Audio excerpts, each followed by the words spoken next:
Please stand for the Gospel reading. Hear the Gospel of our Lord Jesus Christ according to Luke. Glory to you, O Lord.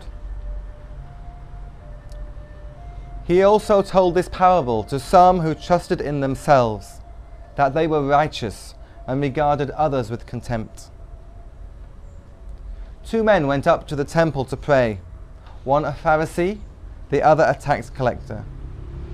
The Pharisee, standing by himself, was praying thus: God, I thank you that I am not like other people, thieves, rogues, and adulterers, or even like this tax collector. I fast twice a week. I give 1/10 of all my income. But the tax collector, standing far off, would not even look up to heaven, but was beating his breast and saying, God, be merciful to me, a sinner. I tell you, this man went down to his home justified, rather than the other. For all who exalt themselves will be humbled, but all who humble themselves will be exalted. This is the gospel of the Lord. Praise to you, O Christ.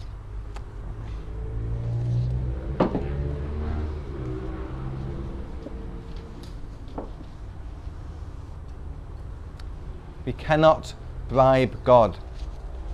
That was the key point of our Old Testament reading from the book of Sirach. The Lord is the one who repays. Do not offer him a bribe, for he will not accept it. Many times we feel tempted to try and do a deal with God, to try and bribe God and say, Lord, if only you will do this, then I will do this. If only you will heal my daughter, then I will pray 10 times a day and I will go to church every week and I will do anything. If only you will take away this pain, then I'll do anything. And it's understandable when we feel like doing that. I will do anything. This was very much the idea of the Canaanite religion, where they would bring sacrifice to God or to their gods, not to give payment for sin, because that wasn't the main meaning of sacrifice at all, even for the Jews. It was somehow to give to God, and in thanksgiving, yes, but sometimes quite easily it could become like a sort of payment for results. I will give you this sacrifice, you will do this. That perhaps is similar to many people in Thailand who go to the Buddhist temple and light sticks and makes offerings because they hope they will get blessing in return. They hope they will get some sort of karma that will be good for their exams or for their family or for whatever it is. And whether it's to Buddha or the spirits or the ancestors, it's a very natural response of human beings. If you believe in a spiritual world, if you believe in God or gods, that somehow you can pay them to do what you need to do. Our Old Testament reading was from the book of Sirach, and as a person steeped in the Methodist and Protestant tradition, it was, well, that's not in the Bible. Sirach is a book from the Apocrypha. I'm not sure I can let us use that on a Sunday morning reading. In fact, once earlier in the last month, it came up again and I swapped it for an alternative passage, which there is an alternative. There was a Jeremiah passage as an alternative, and I thought we'll use the Jeremiah one. But this morning I thought, actually, we have something we can very much learn from this passage from Sirach. Very clearly that we cannot pay a bribe to God and that he will not accept it. But what does it do? What does it say? It doesn't just say that. It begins in a much more positive way. It says, give to the Most High as he has given to you, and as generously as you can afford. For the Lord is the one who repays, and he will repay you sevenfold. Now, of course, when it says sevenfold, it doesn't mean exactly 7 times, that if you put 10 baht in the collection, he'll get 70 baht back, or if you put 1,000 baht, you get 7,000 baht coming back. That's not the way it works. When it says sevenfold, it just means perfectly, because 7 is the perfect number, that idea of God does everything to completion, and that he will perfectly repay you. And if we look in the New Testament, we come across the verse, God the Lord loves a cheerful giver, and that when we give, we shouldn't give reluctantly or under compulsion, but out of our hearts. And in the same way, in the book of Malachi, it talks about tithes and says, bring the full tithe into the storehouse, that the Lord will open the floodgates of heaven and pour down blessings upon you. And the principle is very clear that as we give our money, our time and our talents to God, it's not wasted. It's always of glory to God. It doesn't mean, as it says, that we can bribe God. It's not like the Win Friends and the book How to Win Friends and Influence People, how to somehow get control over people by what we do. We can't do that over God. We had that very strange verse a few weeks ago about buy friends for yourself by means of dishonest wealth, which was a very strange passage. Well, whatever we can do with people, we can't do the same thing with God. So we come to our New Testament reading, our Gospel reading, where Jesus talks about the Pharisee and the tax collector. Obviously the Pharisee is very proud of everything he does. He talks about his tithing, that he's double tithing. He says about tithing his mint and tithing everything. Let's look at the passage from the Gospel. I give 1/10 of all my income, and I fast twice a week. He felt he was somehow paying to God all that was due, and that somehow God would be rewarding him because he was a great person. That's not how it works. As we come together to worship at All Saints, we're here to give thanks to God. We don't have to come to church. It's not that if we stop coming to church, God will stop blessing us in some way. Although I think actually we do lose out so much if we don't spend time in worship at least once a week, because that's a time when we come and acknowledge God's presence in our lives.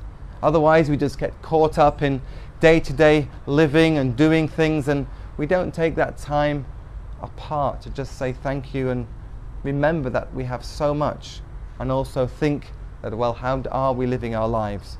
Where are we going with them? And we don't, I think, at All Saints plan to convert people, to go around trying to persuade people that we are right and they're wrong, and therefore if they come to believe the same as us, then that just confirms that we are right all along. But we should be people who want to share the blessing of coming into God's presence, because it is a blessing. We're singing a few songs with a not very good sometimes backing music to try and sing. It's not as good as having a beautiful choir or a beautiful organ or an orchestra. But that's not what it's about. It's about coming into God's presence and spending time with Him. So how do we come when this idea of tithing or this idea of giving to God? Well, the church does need money. That's obviously true. We don't need as much money here because we don't have a building to maintain.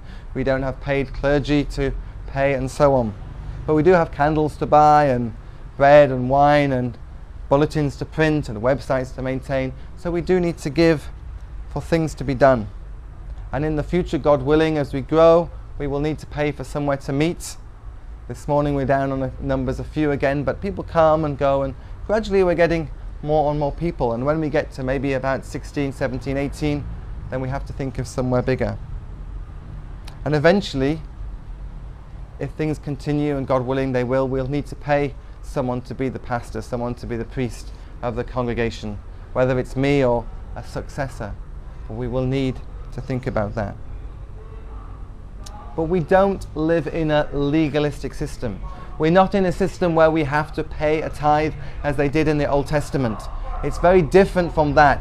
We don't have to do anything in many ways, but we need to respond instead in a positive way to God. My godparents go to a very conservative church in Sheffield, and there are many things I don't like about it. But one thing that did impress me was that their pastor said to them, "This church is a church which is difficult to join and easy to leave." Now whether that's true, I don't know. But he was saying that many churches make it very easy to join. They'll just let anyone come, and we do that. And I think that's right, because everyone is welcome to come to the Lord. But sometimes they make it easy for people to come, and very difficult to leave. If someone thinks of leaving, they give them a guilt trip of, well, we need you, and what will we do if you go? And it's almost like you're stuck in that place. And what he was saying is, coming to church, yes, all are welcome, but committing to God needs a step of commitment, a step of belonging to a particular body.